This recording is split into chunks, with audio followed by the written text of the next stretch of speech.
ಈಗ ಕನ್ನಡ ಇಂಡಸ್ಟ್ರಿಯಲ್ಲಿ ಬಹಳಷ್ಟು ನಟರಿದ್ದಾರೆ, ಹೀರೋಗಳಿದ್ದಾರೆ. ಈ ಹೀರೋಗಳಲ್ಲಿ ನಿಮಗೆ ಯಾರು ತುಂಬ ಕಾಂಪಿಟೇಟರ್ ಅಂತ ಅನಿಸುತ್ತೆ? ಅಲ್ಲಿ ಯುದ್ಧ ಮಾಡೋ ಕೆಲಸ ನಂದಷ್ಟೇ ಯುದ್ಧ ಮಾಡೋದು, ರಿಸಲ್ಟ್ ಬಗ್ಗೆ ನನ್ನ ಕಾಯಲ್ಲ. ಈಗ ತುಂಬ ಜನ ಫಿಟ್ನೆಸ್ಗೋಸ್ಕರ ಅದಕ್ಕೆ ಟೈಮ್ ಕೊಡ್ತಿರ್ತಾರೆ, ಜಿಮ್ ಟ್ರೈನರ್ ಇಟ್ಕೊಂಡಿರ್ತಾರೆ. ಟೈಮ್ ಸಿಕ್ತಾಗೆಲ್ಲ ಡ್ಯಾನ್ಸ್ ಮಾಡ್ತಾನೆ ಇರ್ತೀನಿ. ನಾನು ಟ್ರೋಲ್ ಮಾಡಿದ್ದಾರೆ. ರಾತ್ರಿ 12 ಗಂಟೆ ಆದರೂ ಕೂಡ ಹಾಫ್ ಆನ್ ಅವರ್ ನಾನು ಮನೇಲಿ ಬಂದು ಡ್ಯಾನ್ಸ್ ಮಾಡ್ತೀನಿ. ಬಿಗ್ ಬಾಸ್ ಆಫರ್ ಬಂದಿತ್ತು ನನಗೆ. ಯಾಕೆ ನೀವು ಹೋಗಿಲ್ಲ? ನಮ್ಮ ಅಭಿಮಾನಿ ದೇವರುಗಳೇ ಅವರು ನಮ್ಮ ಸಿನಿಮಾನ ಗೆಲ್ಲಿಸಿದ್ದಾರೆ, ನೋಡಿದ್ದಾರೆ, ಮೆಚ್ಚಿದ್ದಾರೆ, ನಮಗೆ ಆಶೀರ್ವಾದ ಮಾಡಿದ್ದಾರೆ.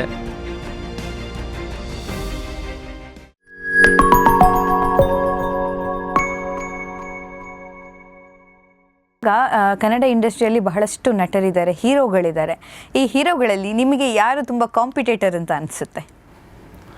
ನಾನು ಯಾರ ಬಗ್ಗೆನೂ ಇಲ್ಲ ಅದು ಒಂದು ನಿಮಗೆ ಓಕೆ, ನಿಮಗೆ ಒಂದು ಸವಾಲು ಒಡ್ತಾರೆ ಇವರು ಅನ್ನುವಂಥ ಒಂದು ಹೀರೋ ಅಂದರೆ ಯಾರು? ಅಂದರೆ ಕಾಂಪಿಟೇಟರ್, ಹೆಲ್ದಿ ಕಾಂಪಿಟೇಷನ್, ಇವರು ನಂಗೊಂದು ಸವಾಲಾಗಿ ನಿಲ್ತಾರಪ್ಪ ಅಂದರೆ ಯಾರು ಹೀರೋ? ನಾನು ಮತ್ತೊಮ್ಮೆ ರಿಪೀಟ್ ಮಾಡಿ, ನಾನು ಯಾರ ಬಗ್ಗೆನೂ ಇದು ನೆಗೆಟಿವ್ ಅಲ್ಲ, ಇದು ಪಾಸಿಟಿವೇ. ನಿಮ್ಗೊಂದು ಸವಾಲು ಒಡ್ಡುವಂತಹ ಹೀರೋ ಮತ್ತೊಬ್ಬ ಹೀರೋ ಯಾರು? ನಾನು ಯಾರನ್ನೂ ಕಂಪೇರ್ ಮಾಡ್ಕೊಳ್ಳಲ್ಲ. ನಾನೇ ಜಯಪ್ರಕಾಶ್. ನಾನು ಕುದುರೆ ಏನು ಮುಖೋಡ ಹಾಕಿರ್ತಾರೆ ಅಷ್ಟೇ ನಾನು ಕೆಲಸ ಮಾಡ್ತಾ ಹೋಗ್ತೀನಿ. ಅಲ್ಲಿ ಯುದ್ಧ ಮಾಡೋ ಕೆಲಸ ನಂದಷ್ಟೇ ಯುದ್ಧ ಮಾಡೋದು, ರಿಸಲ್ಟ್ ಬಗ್ಗೆ ನಾನು ಕಾಯಲ್ಲ. ಕೃಷ್ಣ ಪರಮಾತ್ಮ ಹೇಳಿದಾರಲ್ಲ ಅರ್ಜುನನಿಗೆ, ನಿನ್ನ ಕರ್ತವ್ಯ ಏನಿದೆ ಯುದ್ಧ ಮಾಡೋದು, ಏನಾಗುತ್ತೆ ಫಲಿತಾಂಶದ ಬಗ್ಗೆ ಯೋಚನೆ ಮಾಡಬೇಡ ಅಂತ ಹೇಳ್ತಾರೆ. ಸೊ ನನ್ನ ಕೆಲಸ ಒಂದು ಶೂಟಿಂಗ್, ನನ್ನ ಆ ಕಡೆ ಗಮನ ಹರಿಸಿ ಒಳ್ಳೆಯ ಸಿನಿಮಾ ಮನರಂಜನೆ ಮೂವಿ ಕೊಡೋ ಥರ ನಾನು ಕೆಲಸ ಮಾಡ್ತಾಯಿದ್ದೀನಿ.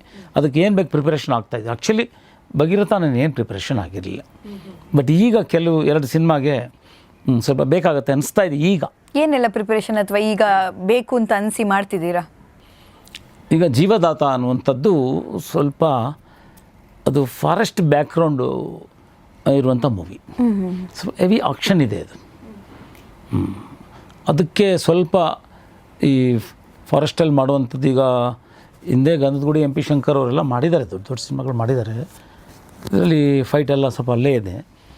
ಸೊ ಹಾಗಾಗಿ ಅದಕ್ಕೆ ಬೇಕಾಗಿರೋ ರೀತಿಯಲ್ಲಿ ನಾನು ಎವ್ರಿಡೇ ಏನು ಪ್ರಾಕ್ಟೀಸ್ ಮಾಡ್ತಾಯಿದ್ದೀನಿ, ಸ್ವಲ್ಪ ಈಗ ಜಾಸ್ತಿ ಮಾಡ್ತಾಯಿದ್ದೀನಿ ಎಕ್ಸ್ಟ್ರಾ ಮೂವಿಗೋಸ್ಕರ. ಓಕೆ, ನಾನು ಎವ್ರಿಡೇ ರನ್ನಿಂಗ್ ಮಾಡ್ತೀನಿ, ಎವ್ರಿಡೇ ರನ್ನಿಂಗ್ ಮಾಡ್ತೀನಿ. ಸೊ ಅದ್ರ ಮಧ್ಯೆ ನಿರ್ದೇಶಕರು ಕೇಳ್ಕೊಂಡಿದ್ದೀನಿ, ಸ್ಟಂಟ್ ಮಾಸ್ಟರ್ಗಳೆಲ್ಲ ಯಾವ ರೀತಿ ಬೇಕಾಗ್ಬೋದು ಅಂತ. ಸೊ ಅದಕ್ಕೆ ಪ್ರಿಪರೇಷನ್, ನನ್ನ ಭಗೀರಥ ಏನೂ ಇಲ್ಲ ಪ್ರಿಪರೇಷನ್ನು. ಈಗ ಇದು ಸ್ವಲ್ಪ ಯಾಕೆಂದರೆ ಜವಾಬ್ದಾರಿಯಿಂದ ಇಂಟ್ರೆಸ್ಟ್ ಬಂದಿದೆ, ಜವಾಬ್ದಾರಿಯಿಂದ ನಾನು ಮಾಡಲೇಬೇಕಾಗತ್ತೆ. ಸೊ ಕಲ್ತ್ಕೊಳ್ಳೋದು ಅಂದರೆ ಪ್ರಾಕ್ಟೀಸ್ ಮಾಡ್ತಾಯಿದ್ದೀನಿ. ಎಸ್. ಈಗ ತುಂಬ ಜನ ಫಿಟ್ನೆಸ್ಗೋಸ್ಕರ ಅದಕ್ಕೆ ಟೈಮ್ ಕೊಡ್ತಿರ್ತಾರೆ, ಜಿಮ್ ಟ್ರೈನರ್ ಇಟ್ಕೊಂಡಿರ್ತಾರೆ. ನೀವು ಫಿಟ್ನೆಸ್ಗೋಸ್ಕರ ಏನೆಲ್ಲ ಪ್ಲಾನ್? ನಾನು ಯಾವಾಗಲೂ ನಾನು ಹೇಳಿದ್ನಲ್ಲ, ಮಾರ್ನಿಂಗ್ ಜಾಗಿಂಗ್ ಇದ್ದೇ ಅದು ಕಂಪಲ್ಸರಿ. ಟೈಮ್ ಸಿಕ್ತಾಗೆಲ್ಲ ಡ್ಯಾನ್ಸ್ ಮಾಡ್ತಾನೆ ಇರ್ತೀನಿ. ನಾನು ಏನು ಹೇಳಿದೆ ಗೊತ್ತೇ, ಟ್ರೋಲ್ ಮಾಡಿದ್ದಾರೆ. ರಾತ್ರಿ ಡ್ಯಾನ್ಸ್ ಮಾಡ್ತೀನಿ ಅಂದರೆ ನಾನು ಬೆಳಗ್ಗೆ ಯಾವುದಾದ್ರೂ ತುಂಬ ಕೆಲಸ ಕೊಡೋಗಿರ್ತೀನಿ, ಅಲ್ಲಿ ಡ್ಯಾನ್ಸ್ ಕ್ಲಾಸ್ಗೆ ಹೋಗಿ ಡ್ಯಾನ್ಸ್ ಮಾಡೋಕ್ಕಾಗಲ್ಲ. ಬಟ್ ವಿತ್ ಆಲ್ ದ್ಯಾಟ್ ರಾತ್ರಿ 12 ಗಂಟೆ ಆದರೂ ಕೂಡ ಹಾಫ್ ಆನ್ ಅವರ್ ನಾನು ಮನೇಲಿ ಬಂದು ಡ್ಯಾನ್ಸ್ ಮಾಡ್ತೀನಿ. ಅದು ನಾನು ಹೇಳಿರೋದು, ರಾತ್ರಿ ಮನೇಲಿ ಹೋಗಿ ಡ್ಯಾನ್ಸ್ ಮಾಡ್ತೀನಿ ಅಂದರೆ ಅದು ಅರ್ಥ ಡೈಲಿ ಅಂತ ಅಲ್ಲ, ಮಾಡಬೇಕು ಅಂತ ನಾನು ಮಾಡ್ತೀನಿ. ಯಾರು ಏನು ಅಂದ್ಕೊಂಡ್ರೂ ಪರವಾಗಿಲ್ಲ, ನನ್ನ ಫಿಟ್ನೆಸ್ ಅದು, ನನ್ನ ಇಂಟ್ರೆಸ್ಟ್ ಕೂಡ. ಸೊ ನಾವು ಮೂವಿಗೆ ಒಬ್ಬರು ನಿರ್ಮಾಪಕರು ದುಡ್ಡು ಹಾಕಿ ಸಿನಿಮಾ ಮಾಡ್ತಾಯಿದ್ದಾರೆ ಅಂದಾಗ ನಾವು ಅವ್ರಿಗೆ ನ್ಯಾಯ ದೊರಕಿಸ್ಕೊಡ್ಬೇಕಾಗತ್ತೆ. ಸೊ ಆ ಥರದಲ್ಲಿ ನಾನು ಪ್ರಯತ್ನ ಮಾಡ್ತಾಯಿದ್ದೀನಿ ಮೇಡಮ್. ಈಗೆಲ್ಲ ಓಕೆ, ಈಗ ಕೇಳಿದ್ರು ಸುಮಾರು ಟ್ರೋಲು ಡ್ಯಾನ್ಸು, ಯಾವುದೋ ನಮ್ಮದು ಬಾಬಾ ಭಗೀರಥದಲ್ಲಿ ಚೆನ್ನಾಗಿದೆ, ಅದು ಎಕ್ಸ್ಟ್ರಾಡಿನರಿ ಇದೆ. ಅದರಲ್ಲಿ ಸಿಂಪಲ್ ಸ್ಟೆಪ್ಸ್ ಇದೆ, ಅದನ್ನು ತೋರಿಸ್ಬಿಟ್ಟು ಟ್ರೋಲ್ ಮಾಡ್ತಾರೆ. ಮಾಡಲಿಕ್ಕೆ ಖುಷಿ ಆಗುತ್ತೆ ನಮಗೆ. ಒಂದು ಚಾಲೆಂಜ್ ಅವರು ನನಗೆ ಚಾಲೆಂಜಾಗಿ ಅವರು ನನಗೆ ಒಂದು ಇಂಡೈರೆಕ್ಟಾಗಿ ದೇ ಆರ್ ಮಾಸ್ಟರ್ಸ್. ನನಗೆ ಅವರು ಟ್ರೋಲ್ ಮಾಡಿದರು, ಇಂಡೈರೆಕ್ಟಾಗಿ ನನಗೆ ಬುದ್ಧಿ ಆಶೀರ್ವಾದ ಮಾಡ್ತಾ ಇದ್ದಾರೆ, ಹೇಳಿದ್ದಾರೆ. ಖುಷಿ, ನೋ ಪ್ರಾಬ್ಲಮ್. ಈಗ ಫುಡ್ ಸ್ಟೈಲ್ ಎಲ್ಲ ಹೇಗಿದೆ ನಿಮ್ಮದು? ಏನಾದರೂ ಈ ಥರ ಹಿಂಗೆ ಫುಡ್ ತಿನ್ನಬೇಕು, ಬೆಳಿಗ್ಗೆ ಇದು, ಮಧ್ಯಾಹ್ನ ಇದು, ಸಂಜೆ ಇದು, ಆ ಥರ ಏನಾದರೂ? ನಮ್ಮ ಒಂದು ಬಿಸಿನಲ್ಲಿ ಆ ರೀತಿ ಫಾಲೋಅಪ್ ಮಾಡೋಕ್ಕಾಗಲ್ಲ, ಫುಡ್ದು ಅದೊಂದು ಮಾತ್ರ ಆಗಲ್ಲ. ಬಟ್ ಫಿಸಿಕಲಿ ಇದೆಲ್ಲ ಏನಿದೆ, ಆ್ಯಕ್ಟಿಂಗ್ ಬೇಕಾಗುವಂಥ ಡ್ಯಾನ್ಸ್ ಇರ್ಬೋದು, ಮತ್ತು ಫೈಟ್ ಇರ್ಬೋದು, ಅದೆಲ್ಲ ಫೈಟ್ ಅಂತೂ ನನಗೆ ಕಾಮನ್, ಏನು ಪ್ರಾಬ್ಲಮೇ ಇಲ್ಲ. ಫೈಟ್ ಏನಂತೂ ಕಲಿಯುವಂಥದ್ದೇನು ಬೇಕಾಗಿರಲ್ಲ. ಬಟ್ ಜೀವದಾತಾಗ ಬೇಕಾಗತ್ತೆ ಸ್ವಲ್ಪ ಅಂತ ಹೇಳಿದೆ ನಿಮಗೆ, ಅದು ಬೇರೆ ಥರ. ಮತ್ತು ಭಾಗ್ಯವಂತ ಅದು ಸ್ವಲ್ಪ ಕಾಮಿಡಿ ಮಿಕ್ಸ್ ಇದೆ ಅದು. ಓಕೆ, ಎಂಥ ಆಕ್ಷನ್ ಹೀರೋಗಳು ನೋಡಿ, ಚುಪ್ಕೆ ಅಂತ ಒಂದು ಕಾಲದಲ್ಲಿ ಅಮಿತಾಬ್ ಬಚ್ಚನ್, ಧರ್ಮೇಂದ್ರ ಅವರು ಆಕ್ಷನ್ ಹೀರೋಸ್. ನಾನು ಕೇಳಿದೆ, ಆ ಫಿಲ್ಮ್ ನೋಡೋಕ್ಕಾಗಲಿಲ್ಲ ನನಗೆ. ಆಮೇಲೆ ಯೂಟ್ಯೂಬಲ್ಲಿ ಸ್ವಲ್ಪ ನೋಡಿದೆ. ಅವರು ಅಷ್ಟು ಆಕ್ಷನ್ ಹೀರೋಸ್, ಒಂದು ಫೈಟೇ ಇಲ್ವಂತೆ ಆ ಮೂವಿನಲ್ಲಿ. ಕಾಮಿಡಿ ಇದು ಸ್ವಲ್ಪ ಆ ಥರ ಇದೆಯಂತೆ. ಸೊ ಅದಕ್ಕೆ ಸ್ವಲ್ಪ ಏನಾದರೂ ಲೈಟಾಗಿ ಪ್ರಿಪ್ರೇಷನ್ ಬೇಕಾಗುತ್ತೆ. ಓಕೆ, ಭಾಗ್ಯವಂತಾಗಿ ರೆಡಿ ಆಗ್ತಾ ಇದ್ದೀನಿ. ಎಸ್, ಈಗಿನ ಹೊಸ trend hair care, skin care ಇದೆಲ್ಲ ಮಾಡಬೇಕು ಅನ್ನೋದು. ನಿಮ್ಮ ಸ್ಕಿನ್ ಕೇರ್ ರುಟೀನ್ ಏನು, ಹೇರ್ ಕೇರ್ ರುಟೀನ್ ಯಾವುದು ಮಾಡ್ತಾ ಇಲ್ಲ ಮೇಡಮ್. ಏನಿಲ್ಲ, ಇದು ಆ್ಯಸಿಡ್ ಇದ್ದೀನಿ, ಆಗ್ತಾ ಇಲ್ಲ. ಓಕೆ, ಹೇಳ್ತಾರೆ ತುಂಬ ಜನ ಅಭಿಮಾನಿಗಳು ಬಂದು, ಸರ್ ಸ್ವಲ್ಪ ಅದು ಟಿಪ್ಸ್ ಕೊಡ್ತಾ ಇರ್ತಾರೆ. ಏನೆಲ್ಲ ಟಿಪ್ಸ್ ಕೊಟ್ಟಿದ್ದಾರೆ ನಿಮ್ಮ ಅಭಿಮಾನಿಗಳು? ಅವರು ಫೇಶಿಯಲ್ ಇದು ಮಾಡಿಸಿ ಹೋಗಿ ಅಲ್ಲಿ ಸ್ವಲ್ಪ ಬ್ಯೂಟಿ ಪಾರ್ಲರ್ಗೆ ಹೋಗಿ ಫೇಶಿಯಲ್ ಮಾಡಿಸ್ಕೊಳ್ಳಿ ಅಂತ ಹೇಳ್ತಾ ಇರ್ತಾರೆ. ಇನ್ನೂ ಕೆಲವರು, ನಾನು ಸಿನಿಮಾ ಥಿಯೇಟ್ರಿಗೆ ಹೋಗಿದ್ದು, ಸಿನಿಮಾ ನೋಡಿದೆ 100 ಡೇಸ್ ದಿವಸ, ಅವ್ರು ನನಗೆ ಬೇಕಾದವ್ರೆ, ನನ್ನ ಅಭಿಮಾನಿಗಳೇ. ಸರ್ ಫಿಸಿಕ್ ಸಾಲಲ್ಲ ಸರ್, ಜೋರಾಗಿ ಬಿಲ್ಡ್ ಮಾಡ್ಕೊಳ್ಳಿ ಸರ್ ಅಂತ ಓಕೆ ಡೈರೆಕ್ಟಾಗಿ ಹೇಳಿದ್ದಾರೆ. ಸೊ ಈ ಥರ ಎಲ್ಲ ಅಡ್ವೈಸ್ ಮಾಡ್ತಾ ಇದ್ದಾರೆ, ಅಂದರೆ ಟಿಪ್ಸ್ ಕೊಟ್ಟಿದ್ದಾರೆ. ಸೊ ನಾನು ಖಂಡಿತ ಅವ್ರನ್ನ ಫಾಲೋ ಮಾಡ್ತೀನಿ. ಯಾಕೆಂದರೆ ಅವ್ರಿಗೆ ಯಾವ ರೀತಿ ಇರಬೇಕು ಒಬ್ಬ ಕಲಾವಿದ ಅಂತ ಅವ್ರು ಇಷ್ಟಪಡ್ತಾರೋ, ಅಂದರೆ ನಮ್ಮ ಅಭಿಮಾನಿಗಳು ಇರ್ಬೋದು, ವೀಕ್ಷಕರು ಇರ್ಬೋದು, ನಾವು ಖಂಡಿತವಾಗಿ ಆ ರೀತಿ ಇರಬೇಕಾಗತ್ತೆ. ಇವತ್ತಿನ ಟ್ರೆಂಡ್ ಅಂತ ಹೇಳ್ತೀರಾ ನೀವು, ಹೌದು, ಇವತ್ತೊಂದು ಟ್ರೆಂಡಿಗೆ ನಾವು ಖಂಡಿತವಾಗಿ ಈ ಜನ್ರೇಷನ್ ಯಾವ ರೀತಿ ಬೇಕು ಕೊಡಲೇಬೇಕು. ರೆಡಿ ಇದ್ದೀವಿ ಮೇಡಮ್ ಕೊಡೋಕ್ಕೆ. ಯಾವ ರೀತಿಯ ಜಾನರ್ ಸಿನಿಮಾಗಳನ್ನು ಮುಂದೆ ಮಾಡಬೇಕು ಅಂತ ಇದೆ? ಈಗ ಮಾಡ್ತಾ ಇರುವಂಥ ಮೂವಿಗಳನ್ನು ಬಿಟ್ಟು ಈ ರೀತಿಯ ಮೂವಿಯೊಂದು ನಾನು ಮಾಡಬೇಕು, ಇದು ನನ್ನ ಕನಸಿನ ಪಾತ್ರ ಅಂದರೆ ಯಾವುದು? ನಮ್ಮ ರವಿ ಬೆಳಗೆರೆ ಅವರು, ರವಿ ಬೆಳಗೆರೆ ಅವರು ಉಪೇಂದ್ರ ಅವ್ರಿಗೆ ಒಂದು ಸಲ ಹೇಳಿದರು. ನಾವು ಅದೇ ಹೇಳಿದ್ರು, ಚಿನ್ನದ ಕಿರೀಟ ಆ ಟೈಮಲ್ಲಿ ಹೇಳಿದರು ಅವರು. ಉಪೇಂದ್ರ ಅವರೇ, ನೀವು ಯೂತ್ ಐಕಾನ್, ಈಗ ಫಿಲ್ಮು ತುಂಬ ಸ್ಟ್ರಾಂಗ್ ಮೀಡಿಯಾ, ನಿಮ್ಮನ್ನು ನೀವು ಏನು ಮಾಡ್ತೀರೋ ಅದನ್ನೇ ಮಾಡ್ತಾ ಇದ್ದಾರೆ.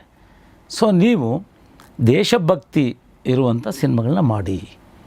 ಯಾರಾದರೂ ಈಗ ಫಾರ್ ಎಕ್ಸಾಂಪಲ್ ಚಂದ್ರಬೋಸ್ ಅವ್ರದ್ದು, ಚಂದ್ರಶೇಖರ್ ಆಜಾದ್, ಸ್ವಾತಂತ್ರ್ಯ ಹೋರಾಟಗಾರದು, ಅಂಥವ್ರದ್ದು ಸಿನಿಮಾ ಮಾಡಿ ಅಂತ ಅವ್ರು ಅಡ್ವೈಸ್ ಮಾಡಿದ್ದರು. ಬಟ್ ಅಂಥ ಸಿನಿಮಾಗಳು ನಮ್ಮಲ್ಲಿ ಕೆಲವು ಬಂದಿದೆ, ಹಿಂದಿ ಸಿನಿಮಾಗಳು ಬಂದಿಲ್ಲ ಅಂತಲ್ಲ. ಬಟ್ ಆ ಥರ ಸಿನಿಮಾಗಳು ಯಾಕೋ ಜನರು ಅದಷ್ಟೊಂದು ತೊಗೊಳ್ತಾ ಇಲ್ಲ, ಆವ್ರೇಜ್. ಬಟ್ ನಮಗೆ ಮೇಯ್ನ್ ಅಂದರೆ ಫಿಲ್ಮ್ ಅಂದರೆ ಎಂಟರ್ಟೈನ್ಮೆಂಟ್, ನೀವು ಹೇಳ್ಬಿಟ್ರಿ, ಗ್ಲಾಮರಸ್ ಆ್ಯಂಡ್ ಎಂಟರ್ಟೈನ್ಮೆಂಟ್, ಅದನ್ನು ನಾವು ಮೇಂಟೈನ್ ಮಾಡ್ತೀವಿ ಮೇಡಮ್ ಈ ಫಿಲ್ಮಲ್ಲಿ. ಬಟ್ ಆದರೂ ಸಮಾಜಕ್ಕೆ ಸ್ವಲ್ಪ ಮೆಸೇಜ್ ಇರುವಂಥ ಸಿನಿಮಾ ನಾನು ಇಷ್ಟಪಡ್ತೀನಿ. ಈಗ ಅಣ್ಣವ್ರ ಹಿಂದೆ ಎಂತೆಂಥ ಸಿನಿಮಾ ಮಾಡಿದರು, ವಿಷ್ಣುವರ್ಧನ್, ಶಂಕರ್ ನಾಗ್, ಅಂಬರೀಷಣ್ಣ, ಪಾಪ ಎಂತೆಂಥ ಸಿನಿಮಾ ಮಾಡಿದ್ದಾರೆ. ಅದರಲ್ಲೂ ಒಳ್ಳೊಳ್ಳೆ ಸಿನಿಮಾಗಳು. ಮಣ್ಣಿನ ದೋಣಿ ಅನ್ನುವಂಥ ಒಂದು ಸಿನಿಮಾ ಅಂಬರೀಷಣ್ಣವ್ರು, ನಮ್ಮ ಸಂದೇಶ್ ನಾಗರಾಜ್ ಅವರೇ ನಿರ್ಮಾಪಕರು. ಅದು ಎಂಥ ಕಥೆ, ಎಷ್ಟು ಚೆನ್ನಾಗಿದೆ. ಅದರಲ್ಲಿ ಏನು ಹೊಡೆದಾಟ, ಅದು ಇದ್ದು ಏನು ಅಂಥದ್ದೇನು ಕಾಮನ್ ಅಂತ ಅವಾರ್ಡ್ ಸಿಕ್ಬಿಡ್ತು ಅದಕ್ಕೆ ಮೂವಿಗೆ. ಸೊ ಅವಾರ್ಡ್ಗೋಸ್ಕರ ನಾವು ಸಿನಿಮಾ ಮಾಡಲ್ಲ, ಅಲ್ಲ ಹೇಳಿದ್ದು ನಾನು, ಎಂಟರ್ಟೈನ್ಮೆಂಟ್ ಅವಾರ್ಡ್ಗೆ ಮಾಡಬೇಕು ಅಂತಿಲ್ಲ ಅದು. ಸೊ ಅವಾರ್ಡ್ ಬಂದರೆ ಸಂತೋಷ, ಖಂಡಿತ. ಎಂಟರ್ಟೈನ್ಮೆಂಟ್ನೇ ಮನಸ್ಸಲ್ಲಿ ಇಟ್ಕೊಂಡು ಗ್ಲಾಮರಸ್ ಸಿನಿಮಾ ಮಾಡ್ತೀವಿ ಮೇಡಮ್. ಈಗ ಈ ಸಿನಿಮಾದ ಹೊರತಾಗಿ ಇನ್ನೊಂದು ಪ್ರಶ್ನೆ ನಂದು, ಬಿಗ್ ಬಾಸ್ ನೋಡ್ತೀರಾ ನೀವು? ಬಿಗ್ ಬಾಸ್ ಟೈಮ್ ಸಿಕ್ತಾಗೆಲ್ಲ ನೋಡ್ತೀನಿ. ನಿಮ್ಗೆ ಏನಾದರೂ ಆಫರ್ ಬಂದರೆ? ಬಂತು. ಓ ನೈಸ್, ಬಿಗ್ ಬಾಸ್ ಆಫರ್ ಬಂದಿತ್ತು ನನಗೆ. ಈ ಸೀಸನ್ 12ಗೆ ಬಂದಿತ್ತಾ ಅಥವಾ ಇದಕ್ಕಿಂತ ಈಗಲೇ ಬಂದಿತ್ತು? ಓಕೆ, ಬಂದಿತ್ತು. ಯಾಕೆ ನೀವು ಹೋಗಿಲ್ಲ? ಅಂದರೆ ಅಷ್ಟು ಟೈಮ್ ಇರಲ್ಲ, ಡೈರೆಕ್ಟ್ ಅಷ್ಟು ಟೈಮ್ ಆಗಲ್ಲ. ಭಗೀರಥ ಸಿನಿಮಾದಲ್ಲಿ ಆ್ಯಕ್ಟ್ ಮಾಡಿದಂಥ ರಿಷಾ ಗೌಡ ಕೂಡ ಬಿಗ್ ಬಾಸಿಗೆ ಹೋಗಿದ್ರು, ಈಗ ರೀಸೆಂಟಾಗಿ ಎಲಿಮಿನೇಟ್ ಆಗಿ ಬಂದರು. ರಿಷಾ ಅವ್ರ ಬಗ್ಗೆ ಏನು ಹೇಳ್ತೀರಾ ನೀವು? ನಿಮ್ಮ ಇದು ಅವರು ನಮ್ಮಲ್ಲಿ ಹೀರೋಯಿನ್ ಇಲ್ಲ, ಹೀರೋಯಿನ್ ಅಲ್ಲ, ಗೆಸ್ಟ್ ಅಪಿಯರೆನ್ಸ್ ಒಂದು ಸಾಂಗ್ ಮಾಡಿದ್ದಾರೆ ಮೇಡಮ್, ಮಾಡಿದ್ದಾರೆ. ಖುಷಿ ಆಗುತ್ತೆ. ನಮ್ಮ ಸಿನಿಮಾದಲ್ಲಿ ಯಾರೇ ಮಾಡಿದ್ರು ಕೂಡ ಬಿಗ್ ಬಾಸ್ಗೆ ಹೋದ್ರು ಅಂತಂದರೆ, ಹೋಗಿದ್ದಾರೆ ಅಂದರೆ ಸಂತೋಷ ಅಲ್ವೇ? So I am very happy. ಕನ್ನಡದ ಜನತೆಗೆ, ಸಿನಿಮಾ ಅಭಿಮಾನಿಗಳಿಗೆ, ಜೊತೆಗೆ ನಿಮ್ಮ ಸಿನಿಮಾವನ್ನು ಮೆಚ್ಚಿ ಕೊಂಡಾಡಿದಂತಹ ಆ ಅಭಿಮಾನಿಗಳಿಗೆ ಏನು ಹೇಳೋಕ್ಕೆ ಇಷ್ಟಪಡ್ತೀರಾ? ಅವರೆಲ್ಲರೂ ಕೂಡ ನಮ್ಮ ಅಭಿಮಾನಿ ದೇವರುಗಳೇ. ಅವ್ರು ನಮ್ಮ ಸಿನಿಮಾನ ಗೆಲ್ಲಿಸಿದ್ದಾರೆ, ನೋಡಿದ್ದಾರೆ, ಮೆಚ್ಚಿದ್ದಾರೆ, ನಮಗೆ ಆಶೀರ್ವಾದ ಮಾಡಿದ್ದಾರೆ. ಇದಕ್ಕಿಂತ ದೊಡ್ಡದು ನಮಗೇನು ಬೇಕಾಗಿಲ್ಲ. ಒಬ್ಬ ಕಲಾವಿದನಿಗೆ ತುಂಬ ಚೆನ್ನಾಗಿ ಮಾಡಿದ್ದಾರೆ ಆ್ಯಕ್ಟಿಂಗ್ ಅಂತೇಳಿ ಹೊಗಳಿದ್ದಾರೆ, ಸಿನಿಮಾ ಗೆಲ್ಲಿಸಿದ್ದಾರೆ ಅಂದರೆ ಇದಕ್ಕಿಂತ ಬೇರೆ ಏನೂ ಇಲ್ಲ. ಬಟ್ ಅವ್ರು ಮೆಚ್ಚೋ ರೀತಿಯಲ್ಲಿ ಇನ್ನು ಮುಂದಿನ ಸಿನಿಮಾಗಳನ್ನ ನಾವು ಆ್ಯಕ್ಟ್ ಮಾಡಲಿಕ್ಕೆ ಸಿನಿಮಾ ಪ್ರಯತ್ನ ಮಾಡ್ತೀವಿ ಖಂಡಿತವಾಗಿಯೂ. ಆದರೆ ಕನ್ನಡ ಸಿನಿಮಾನ ಎಲ್ಲರೂ ನೋಡಿ, ನಂದು ಅಂತಲ್ಲ, ನಮ್ಮಲ್ಲಿ ಕನ್ನಡ ಯಾರದೇ ಸಿನಿಮಾ ಬಂದರೂ ಕೂಡ ಹೊಸಬ್ರದ್ದು ಹಳಬ್ರದ್ದು ಅಂತ ಭೇದ ಭಾವ ಮಾಡದೆ ಎಲ್ಲ ಸಿನಿಮಾ ನೋಡಿ. ಏಕೆಂದರೆ ಕೆಲವರು ಇಂಥ ಸಿನಿಮಾನೇ ಬರಲಿ, ಅವ್ರದ್ದೇ ನೋಡೋಣ ಅಂತ ಫ್ಯಾಮಿಲಿ ಕುಳಿತಿರ್ತಾರೆ. ಆಮೇಲೆ ಇವತ್ತೇನಾಗಿದೆ, ಟಿಕೆಟ್ಸ್ದು ರೇಟ್ ಜಾಸ್ತಿ ಇದೆ. ಪಕ್ಕದ 2 ಸ್ಟೇಟ್ಸಲ್ಲಿ 3 ಸ್ಟೇಟ್ಸಲ್ಲಿ ಅರ್ಧ ರೇಟ್ ಇದೆ. ಇಲ್ಲಿ 200 ರೂಪಾಯಿ ಇದ್ರೆ ಅಲ್ಲಿ 100 ರೂಪಾಯಿ ಇದೆ. ಇದ್ರ ಬಗ್ಗೆ ನಮ್ಮ ಫಿಲ್ಮ್ ಚೇಂಬರ್ನವರು ಮತ್ತು ಸರ್ಕಾರ ಯೋಚನೆ ಮಾಡಬೇಕು. ಸಿದ್ದರಾಮಯ್ಯ ಅವರು ಒಂದು ಒಳ್ಳೆಯ ಕೆಲಸ ಮಾಡಿದ್ದಾರೆ. 200 rupees ಫಿಕ್ಸ್ ಮಾಡಿದ್ದಾರೆ ಹೌದು, ಮಲ್ಟಿಪ್ಲೆಕ್ಸ್ಗಳಲ್ಲಿ. ಅದು ಸ್ವಾಗತಾರ್ಹ ಕೆಲಸ, ಅದು ಭಾಳ ಖುಷಿ ಆಗ್ತದೆ, ಒಳ್ಳೆ ಕೆಲಸ ಅದು. ಹೌದು, ಆ ರೀತಿ ಸರ್ಕಾರ ದಿಟ್ಟವಾಗಿ ಹೆಜ್ಜೆ ತಗೊಂಡು ರೇಟ್ ಕಡಿಮೆ ಮಾಡಿಸ್ಲೇಬೇಕು. ನಮ್ಮ ಫಿಲ್ಮ್ ಚೇಂಬರ್ ಅವರು, ಕಲಾವಿದರ ಸಂಘದವರು ಎಲ್ಲರೂ ಕೂಡ ಕೂತ್ಕೊಂಡು ಚರ್ಚೆ ಮಾಡಿ ಕನ್ನಡ ಇಂಡಸ್ಟ್ರಿ ಉಳಿಬೇಕು, ಬೆಳಿಬೇಕು ಅಂದರೆ ಖಂಡಿತವಾಗಿ ಚಲನಚಿತ್ರ ಮಂದಿರಗಳಲ್ಲಿ ಈ ಬೆಲೆ ಏನಿದೆ ಟಿಕೆಟ್ ರೇಟ್ ಕಡಿಮೆ ಮಾಡಲೇಬೇಕು, ಮಸ್ಟ್ ಆ್ಯಂಡ್ ಶುಡ್. ಸೊ ಇದು ಖಂಡಿತವಾಗ ಜಾಸ್ತಿ ಜನ ಬಂದು ನೋಡ್ತಾರೆ. ಈಗ 1,000 ಜನ ಬರೋ ಜಾಗದಲ್ಲಿ 10,000 ಜನ ಬಂದು ಸಿನಿಮಾ ನೋಡಿದ್ರೆ ಬೆಳೆಯುತ್ತೆ, ಇಂಡಸ್ಟ್ರಿ ಬೆಳೆಯುತ್ತೆ. ಸೊ ಇಂಡಸ್ಟ್ರಿ ಬೆಳಿಬೇಕು ಅಂತಂದರೆ ನಮ್ಮ ಭಾಷೆ ಬೆಳಿಬೇಕು. ನಾನು ಒಂದು ಹೇಳ್ತೀನಿ, ಈಗಲ್ಲ, ಇವತ್ತು ಕನ್ನಡ ಬೆಳೆದಿದೆ ಭಾಷೆ. ಅವತ್ತು ಪಕ್ಕದ ಒಂದು ಆಂಧ್ರ ಪ್ರದೇಶ ಇರ್ಬೋದು, ತಮಿಳ್ನಾಡು ಇರ್ಬೋದು, ಕೇರಳ ಇರ್ಬೋದು, ಆ ಹೊಡೆತದಲ್ಲಿ ಕನ್ನಡ ಭಾಷೆ ಉಳ್ಕೋಬೇಕಾದ್ರೆ ಭಾಳ ಕಷ್ಟ ಇತ್ತು. ಡಾಕ್ಟರ್ ರಾಜ್ಕುಮಾರ್ ಅವರು ಕೇವಲ ಅವ್ರ ನಟನೆಯಿಂದ ಮಾತ್ರ ಈ ಶ್ರೀಮಂತಗೊಳಿಸಿದ್ದಾರೆ ನಮ್ಮ ಭಾಷೆನ, ಕನ್ನಡ ಭಾಷೆ. ಅವತ್ತು ಇವತ್ತು ಅವ್ರು ಬೆಳೆಸೋಗಿದ್ದಾರೆ, ನಾವೇನಾದ್ರು ಉಳಿಸ್ಕೊಂಡು ಹೋಗ್ಬೇಕು ಭಾಷೆನ, ಅಷ್ಟೇ ಬೆಳೆಸ್ಬಿಟ್ಟಿದ್ದಾರೆ. ಅವತ್ತು ವಿಷ್ಣುವರ್ಧನ್ ಇರ್ಬೋದು, ಶಂಕರ್ನಾಗ್ ಇರ್ಬೋದು. ಏಕೆಂದರೆ ಸಿನಿಮಾನೇ ಒಂದು ತುಂಬ ಸ್ಟ್ರಾಂಗ್ ಮೀಡಿಯಾ ಅಂತ ಹೇಳಿದೆ ನಾನು. ಮನರಂಜನೆ, ನಾಟಕ ಇದೆ, ಡ್ಯಾನ್ಸ್ ಇದೆ, ನೃತ್ಯ ಇದೆ, ಎಲ್ಲ ಇದೆ. ಆದರೆ ಸಿನಿಮಾನೇ ಭಾಳ ಸ್ಟ್ರಾಂಗ್ ಇರುವಂಥದ್ದು ಮನರಂಜನೆಯಲ್ಲಿ. ಸೊ ಎಲ್ಲ ಬಂದು ನೋಡ್ತಾರೆ. ಹಾಗಾಗಿ ಭಾಷೆ ಬೆಳೀತು, ಖಂಡಿತ ಕನ್ನಡ ಭಾಷೆ ದೊಡ್ಡ ಮಟ್ಟದಲ್ಲಿ ಬೆಳೀತು.